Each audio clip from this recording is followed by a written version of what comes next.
மாற்றுத்திறனாளிகளுக்காக பிரத்யேகமாக வடிவமைக்கப்பட்டுள்ள புதிய வீடுகள் பற்றிய குறும்படத்தை இப்போது பார்க்கலாம்.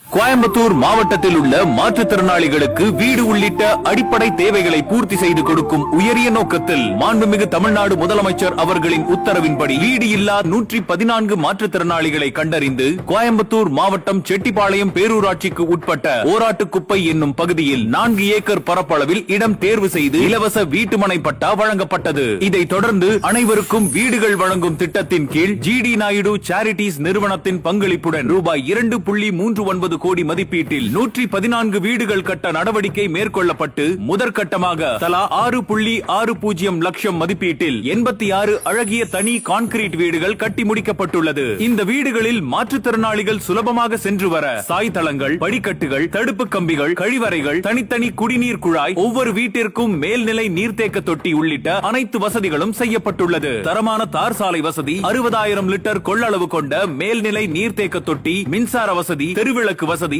மழைநீர் வடிகால் வசதி போன்ற அனைத்து அடிப்படை வசதிகள் ரூபாய் 1.58 கோடி மதிப்பீட்டில் செய்யப்பட்டுள்ளது. மேலும் இரண்டாம் கட்டமாக 28 வீடுகள் கட்டுவதற்காக நடவடிக்கைகள் மேற்கொள்ளப்பட்டு வருகிறது. இப்பயனாளிகள் அனைவரும் மாற்றுத்திறனாளிகள் என்பதால் வெளியில் சென்று வேலை பார்ப்பதற்கு மிகவும் சிரமப்படுவார்கள் என்பதை உணர்ந்து இவர்களின் வாழ்வாதாரத்தை உயர்த்திடும் வகையில் தமிழ்நாடு நகர்ப்புற வாழ்வாதார இயக்கம் மூலம் 12 மாற்றுத்திறனாளி பயனாளிகளுக்கு தையல் பயிற்சி மற்றும் எம்ப்ராய்டிங் பயிற்சி வழங்கப்பட்டு சொந்தமாக தொழில் புரிய வங்கி நிதியுதவிக்கும் நடவடிக்கைகள் மேற்கொள்ளப்பட்டு வருகிறது. ஒவ்வொரு அடியிலும் சோதனைகளை கண்டு மனம் தளராமல் போராடி வாழ்க்கை பாதையை கடக்கும் மாற்றுத்திறனாளி மக்களின் வாழ்வில் ஒளியேற்றும் விதமாக வீடின்றி தவித்து வந்த மாற்றுத்திறனாளிகளுக்கு அடிப்படை தேவைகளை பூர்த்தி செய்து புதிய வீடுகள் கட்டித்தந்து அவர்களின் பயன்பாட்டிற்காக திறந்து வைத்த மாண்புமிகு தமிழ்நாடு முதலமைச்சர் அவர்களுக்கு நெஞ்சார்ந்த நன்றியை தெரிவித்துக் கொள்கிறோம்.